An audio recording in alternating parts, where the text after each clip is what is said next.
برگردیم. حیات فاتح و ایلین در خطر است. کمی پس سراغ را میفرستم. فهمو.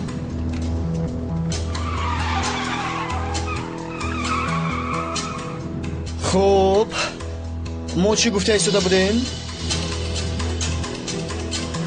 ها با یادم اومد.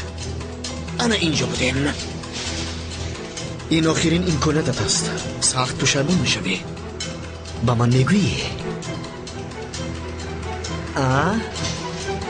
زود باش عشقم، زود باش عزیزم، مرا غمگین نکن، زودتر بگو جانم.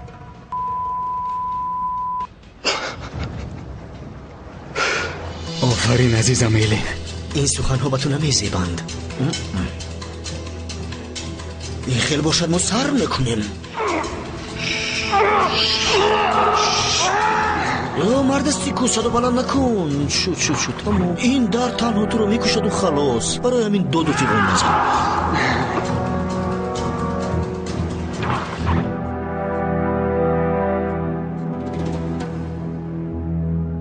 این حادثه چه روی داد؟ نمیدونم.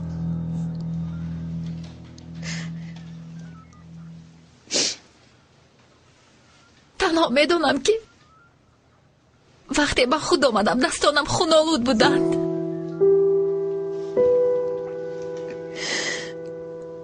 به فکر من با آوازی آن کودکی مادر بگفت به خود آمدم.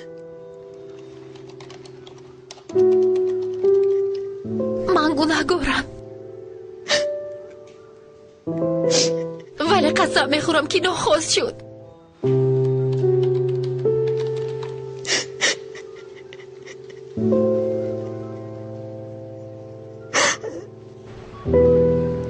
یوز، از زنی دروفروش یگان خبر هست؟ احوالش خوب بود است قماندان. در بیمارخانه به پلیس بیانات داده است. خوب. لعنتی ها، دختری ما رو به یک وحشی تبدیل دادند.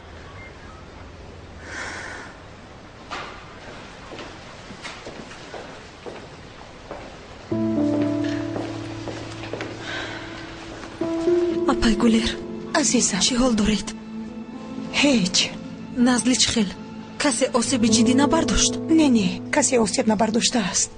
نزلی در درون بیانات می دهد.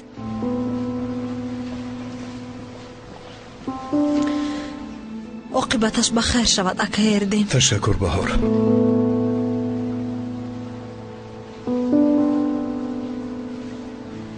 بیا بشین.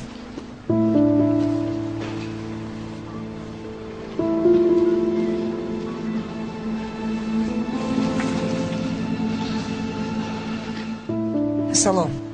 وضعیت چخیل است جیرین؟ دارو فروش خانم آیشه بیانات داده است. سلامت باشد، شکایت نکرده است. احوال نزلی را درست فهمیده است. اوه خدای صد شکر. خدا را شکر. اما پرونده حتما باز می شود. نزلی باید به محکمه فرستاده شود. من پیش از او رفته به دادستان وضعیت را می فهمونم. چی؟ آخر چی خیل؟ او را دستگیر می کنند؟ او را زیاد نگاه نمی دارند. آخر او بیمار است، گرفتاری مواد مخدر. حالا حالت روحیش خیلی بد است. اما وجدانش او را آب و ادا می کند. لعنتی ها، حیات دختری ما رو سوزاندند. گلر آرام شو، خود را با دست گیر. التماس آرام شوید. اکنون به من اجازت. تشکر. بیایید اپای گولر رفته کمی نشنیم.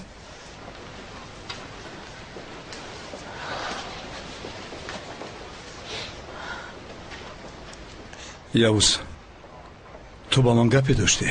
بعد بهار هم زنگ زد، اما صحبت کرده نتوانستیم. چی بود؟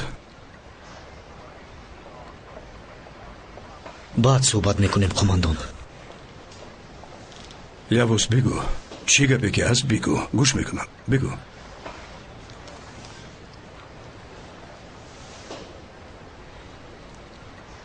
بیاید یک طرف گذاریم قماندان.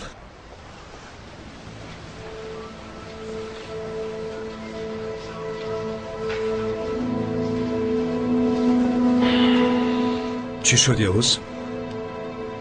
بهار درباره پدرش فهمیده است، یعنی درباره خوجین بزرگ. رابطه های او را با تروریسم خوب میداند. خدایا، кори хуб нашудааст. чӣ хел фаҳмидааст? таҳқиқ кардааст. бо додситон парвандаҳои ӯро омӯхтааст. ба фикрам барои ҳамин ба шумо занг задааст.